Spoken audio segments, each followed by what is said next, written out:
Moving on from a Black Knight System 7 MPU, this is a System 6A FirePower MPU and driver board. So I've made the modification that we have detailed in the pin wiki, where you can get rid of these 3 ROMs and replace the one that was here with a combo ROM. IC14 1720. When I label these things, since Williams was not really good at labeling the silk screens, I'll say like FirePower IC17 goes in the middle and then on the right. I've tested the 6810 out of the game, the 5101 out of the game, and I've installed a CR2032 battery holder.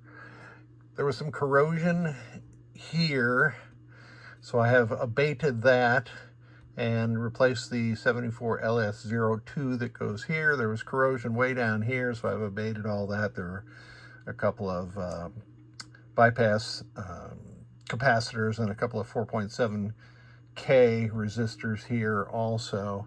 Installed a socket for the 5101. This CPU board also had corrosion along every one of the 40 male pins on this connector. So to address that, I had to use a wire brush to brush away the thin layer of corrosion that was on the back of the pins, and then I removed each of the pins individually. Then I took it outside and sanded the solder that was on there down further so I could suck it off with my Hako. It was quite an involved process to get these pins out and replace them with fresh new pins. So both sides of this connector have been replaced. All the connectors on both boards have been replaced all the way around. Something I forget to mention all the time, but any System 3 through 7 driver board that comes through here, remove these 4.7K resistors, replace them with wire jumpers as I've done here. I always replace the filter cap here and here.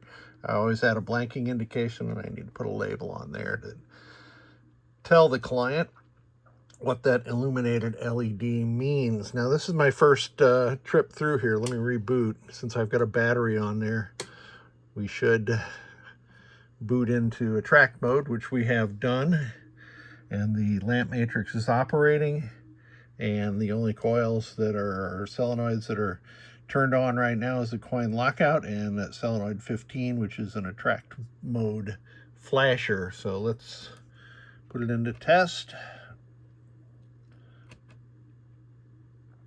And I think Chris has got the, no, I don't have it backwards. We're not going into test. Now, why is that? I'm going to have to get to the bottom of that. Could be a switch matrix problem. Let's see. Now, it is catatonic to all of these switches. Well, let's get to the bottom of this. First thing is somebody has replaced this 6821. I tested this outside the game, and the 6821 is okay. This is a style of socket that I'm not very fond of, but this one seemed to be working okay. Well, let me get to the bottom of this. I will be right back. Well, here's what I did wrong. When I was installing these connectors, I had removed a key pin here instead of here. So I had those connectors installed backwards. And now we are installing them the correct way. So we should be good to go. Boot it up again. Now the buttonology, as we used to call it back in the day, is slightly different for System 6 versus System 7, but we have it in the display test.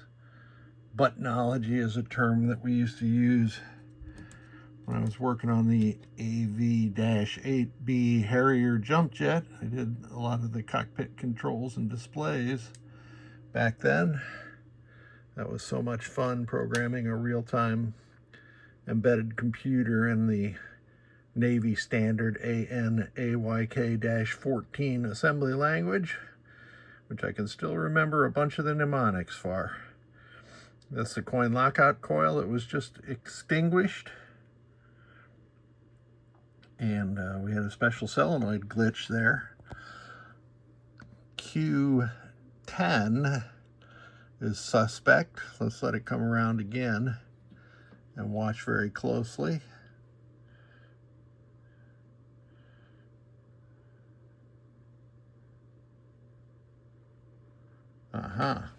Looks like it's fine. That was just me watching through the camera versus directly at it, and I caught it out of the corner of my eye. So that one's working just fine. And the last test is a switch test, and FirePower reports a total of 58 switches.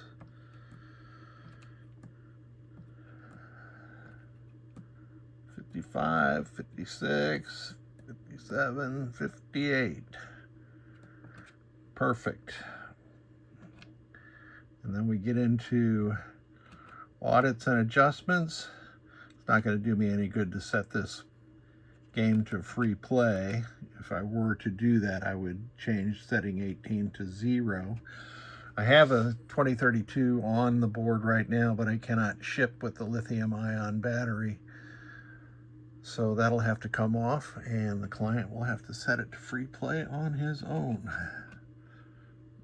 Advancing through the audits and adjustments does not cause the System 6A board to reboot, so we do that manually, and we are good to go. Blanking is on, lamp matrix operational, and we have solenoid 15 as track mode flasher. Thank you so much for sending them.